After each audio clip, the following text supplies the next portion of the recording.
पश्चिम बंगाल में हो रही हिंसा, ऐसा है कि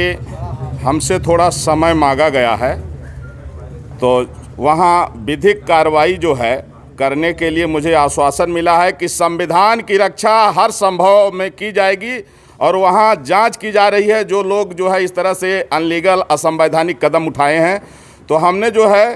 तो 2 अक्टूबर 2021 तक के लिए समय दिया है। अगर 2 अक्टूबर 2021 तक भारत को यदि हिंदू राष्ट्र घोषित नहीं किया गया, ईसाइयों और मुसलमानों की नेशनलिटी ख़त्म नहीं की गई, तो फिर 2 अक्टूबर गांधी जयंती के दिन मैं सरजू जी में जल समाधि लूँगा। क्योंकि देश का विभाजन हिंदू मुसलमान के नाम पर हुआ है और मुसलमानों ने उस समय जो है कहा कि हम हिंदुओं के साथ नहीं रह सकते हैं, हमको अलग देश चाहिए, और पाकिस्तान बांग्लादेश उनको दिया गया जो मुस्लिम देश घोषित हो गया। तो कम से कम दुनिया में एक देश तो हिंदुओं के लिए बचे। आज दुर्भाग्य है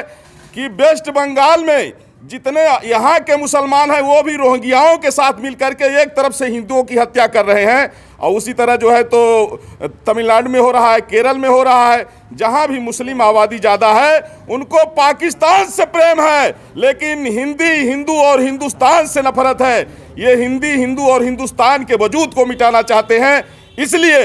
अब आवश्यक है कि भारत को हिंदू राष्ट्र घोषित किया जाए, और अगर ऐसा नहीं होगा तो मैं जगत गुरु परमहंस आचार्य पीठ श्री तपस्वी छावनी राम घाट अयोध्या से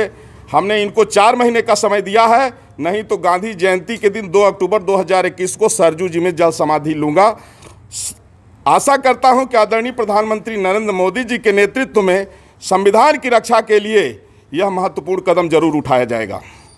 कि जब वहाँ की स्थिति से पता लगा कि जब वहाँ राज्यपाल महोदय पीड़ितों से मिलने के लिए गए,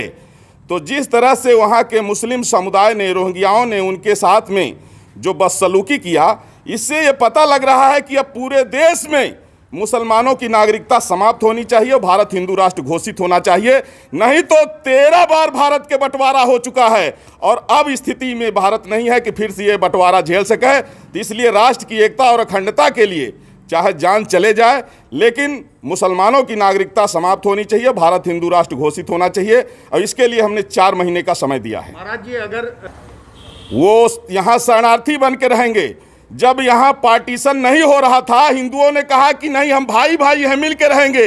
तो उस समय जो है 16 अगस्त 1946 को मुस्लिम लीग ने जिन्ना के कहने पर डायरेक्ट एक्शन डे का फरमान जारी किया, जिसमें कई लाख हिंदुओं, कई लाख सिखों की हत्या हुई थी, जिसको कलकत्ता किलिंग के नाम से जाना जाता है। तो जब वो देश बट गया, धर्म के नाम पर बटा, उनको अलग देश मिल गया, और पाकिस्तान बांग्लादेश में हिंदुओं की नेशनलिटी नहीं है, इसलिए हिंदुस्तान में इनकी नेशनलिटी खत्म होनी चाहिए। अगर इन्हें रहना है तो ये शरणार्थी बन के रहेंगे, लेकिन नागरिक बन के नहीं रहेंगे।